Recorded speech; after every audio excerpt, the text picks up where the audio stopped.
सांसद राहुल गांधी ने आज दक्षिण भारत में पार्टी के प्रचार की कमान संभाली। राहुल ने तमिलनाडु के नीलगिरी से उड़ान भरी और केरल के वायनाड पहुंचे। लेकिन इससे पहले नीलगिरी में इलेक्शन कमीशन के अधिकारियों ने कांग्रेस नेता के हेलीकॉप्टर की जांच की। राहुल गांधी के हेलीकॉप्टर की जांच को लेकर कांग्रेस महासचिव जयराम रमेश ने कहा कि हमें कोई दिक्कत नहीं, लेकिन चुनाव आयोग को पीएम और गृह मंत्री के हेलीकॉप्टर की जांच भी करनी चाहिए। तो दूसरी तरफ वायनाड पहुंचे राहुल गांधी ने मोदी सरकार पर सीधा हमला बोल दिया। उन्होंने कहा कि सत्तारूढ़ बीजेपी देश में केवल एक नेता का आइडिया थोपना चाहती है, वहां आम लोगों की बात नहीं सुनी जा रही। राहुल ने भारत को फूलों के गुलदस्ते की तरह बताते हुए कहा कि हमें हर एक का सम्मान करना चाहिए, क्योंकि यह पूरे गुलदस्ते की सुंदरता को बढ़ाता है। ऐसे में भारत में केवल एक ही नेता होना चाहिए, ये प्रचार प्रत्येक युवा भारतीय का अपमान है। राहुल ने दावा किया कि यही विचारधारा कांग्रेस और बीजेपी के बीच का मुख्य अंतर है। वायनाड की स्थानीय समस्याओं को लेकर राहुल गांधी ने राज्य की वाम मोर्चा सरकार पर भी निशाना साधा। उन्होंने कहा कि मैंने कई मौकों पर केंद्र और राज्य दोनों को लिखा है, लेकिन ये दोनों सरकारें वायनाड के प्रति सौतेला रवैया अपना रही हैं। समस्या ये है कि हम दिल्ली या यहाँ सत्ता में नहीं हैं, लेकिन मैं आपको विश्वास दिलाता हूँ कि वायनाड की समस्याओं का जल्द ही समाधान किया जाएगा, क्योंकि कांग्रेस दिल्ली और केरल में भी सत्ता में आने वाली है। मैं जब भी वायनाड आता हूँ तो ऐसा लगता है कि ये मेरा। इस मार्च की आधी रात को ईडी ने दिल्ली के मुख्यमंत्री अरविंद केजरीवाल को गिरफ्तार कर लिया, जिसके बाद से दिल्ली में सियासी भूचाल आ गया। अरविंद केजरीवाल फिलहाल तिहाड़ जेल में हैं। उन्होंने अपनी गिरफ्तारी को राजनीतिक साजिश करार देते हुए सुप्रीम कोर्ट में चुनौती दी थी और सोमवार को कोर्ट ने मामले में सुनवाई की।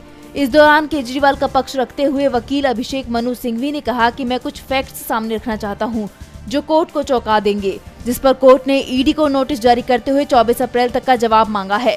सिंघवी ने दावा किया कि ये गिरफ्तारी केवल इसलिए थी ताकि केजरीवाल चुनाव प्रचार न कर पाएं। कोर्ट अब इस मामले में 29 अप्रैल को सुनवाई करेगा। तो वहीं ट्रायल कोर्ट ने केजरीवाल की कस्टडी 23 अप्रैल तक बढ़ा दी है। आपको बता दें, कोर्ट ने केजरीवाल को 1 अप्रैल से 15 अप्रैल तक के लिए जुडिशियल कस्टडी में भेजा था। इस बीच सोमवार को पंजाब के सीएम भगवंत मान ने अरविंद केजरीवाल से तिहाड़ जाकर मुलाकात की। इस मुलाकात के बाद मान ने आरोप लगाते हुए कहा कि दिल्ली के सीएम से मेरी मुलाकात इस तरह से कराई गई जैसे मैं किसी देशद्रोही से मिल रहा हूं। ये तानाशाही की हद है। किसी हार्डकोर क्रिमिनल वाली सहूलियत भी अरविंद केजरीवाल को नहीं मिल रही है। भगवंत मान ने बताया कि मेरी केजरीवाल से शीशे के पार फोन पर बात कराई गई। उन्होंने कहा, हद है। मोदी जी क्या चाहते हैं? जिसने बीजेपी की राजनीति खत्म की, उन्हें ऐसे ट्रीट किया जा रहा है। उनका कसूर क्या है?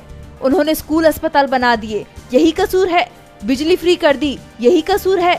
जेल मैनुअल बताता है कि अच्छे व्यवहार वालों को फेस टू फेस मिलवाया जा सकता है। ये चीज बीजेपी को बहुत महंगी।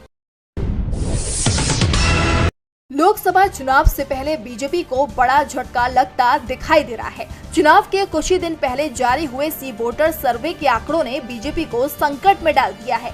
जहां पहले बीजेपी कमल खिलाने के सपने देख रही थी, अब वहां बीजेपी का सूपड़ा साफ होते हुए नजर आ रहा है। इस चुनाव में बीजेपी ने 400 पार का नारा दिया और इसे साधने के लिए उत्तर से लेकर दक्षिण तक अपने प्रचार प्रसार में जोर शोर से जुटी हुई है।